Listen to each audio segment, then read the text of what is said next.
Hi guys, I hope you are doing well. Today we'll talk about how to fix or how to solve the problem of Cash App. You will go to settings. Here in this page, you will go to apps, default apps, app settings.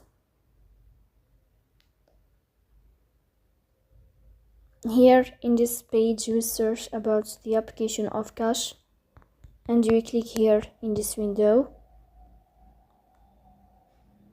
In this page, you will click on first stop and you will click OK. Here you will enter to the window of storage.